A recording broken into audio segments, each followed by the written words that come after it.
आपने देखा ही होगा कि कोई पाइप है इस तरीके से पूरा एकदम जमा हुआ है भूरे कलर का, है ना? बड़ा अजीब-सा लगता है। उसके बाद इस तरीके से देखिए, ये जो चीज़ है ना, ये जो एक तरीके से चेन है, ये चेन जब नई रहती है तो ऐसे, और जब रस्टिंग हो जाता है तो ये कुछ इस तरीके से दिखाई देती है।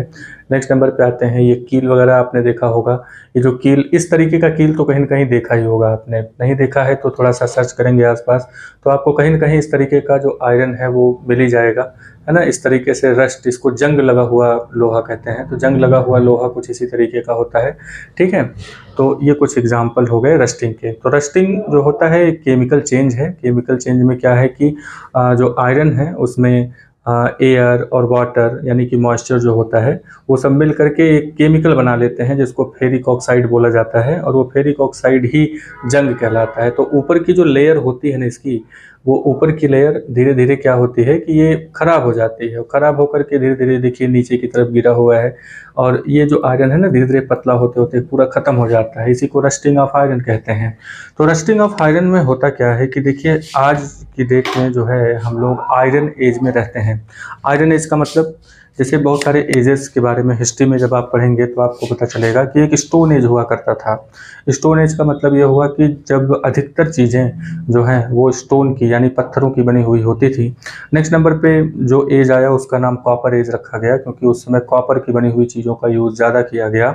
और आज की डेट में यानी कि मॉडर्न एज जो है वो आयरन एज कहलाता है, क्योंकि हम लोग आयरन से बनी हुई चीज़ों को ज़्यादा यूज़ करते हैं। तो आप अपने आसपास अगर नज़र दौड़ाएंगे तो अधिकतर चीज़ें जो हैं वो आयरन की ही बनी हुई आपको दिखाई देती हैं, ठीक है? भविष्य में अब किस चीज़ का युग आएगा वो तो अलग बात है, लेकिन जिस हिसाब से प्लास्टिक का यूज़ हम लोग कर रहे हैं जितनी तेज़ी से, हो सकता है कि भविष्य में जो ईरा हो उसे हम लोग प्लास्टिक ईरा कहें, हो सकता है भाई, है ना? ऐसे-ऐसे प्लास्टिक भी बन रहे हैं जो काफ़ी मज़बूत होते हैं, और उसको भी यूज़ किया जा सकता है कहीं न कहीं, ऐसे को ऐसे फाइबर्स बनाए जा रहे हैं, ठीक है? तो केमिकल चेंज और केमिकल रिएक्शंस का तो भाई कोई जो है लिमिट नहीं है कि वो कौन-सी चीज़ बना सकती है या किस तरीके से चीज़ें बन सकती हैं। और आज की डेट में हम लोग फ़िलहाल आयरन एज में हैं। तो आयरन एज में क्या है कि जितनी भी मज़बूती जहाँ पे लानी होती है वहाँ पे हम लोग आयरन का यूज़ करते हैं।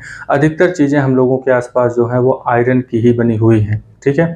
तो आयरन की बनी हुई हैं तो उसमें ये जो रस्टिंग वाला प्रोसेस है ये बड़ा ही नुकसान पहुँचाता है, चाहे वो कोई बिल्डिंग हो या फिर कोई मॉन्यूमेंट हो या फिर कोई भी इस तरीके से जहाँ भी कहीं भी आयरन का यूज़ हुआ है, तो रस्टिंग की वजह से वो आयरन ख़त्म होने लगता है, और फिर उस बिल्डिंग को या फिर रेलवे ट्रैक को या फिर कोई भी कार है, ट्रक है, इन सब चीज़ों की जो बॉडीज़ होती हैं वो सब आयरन की बनी हुई होती हैं।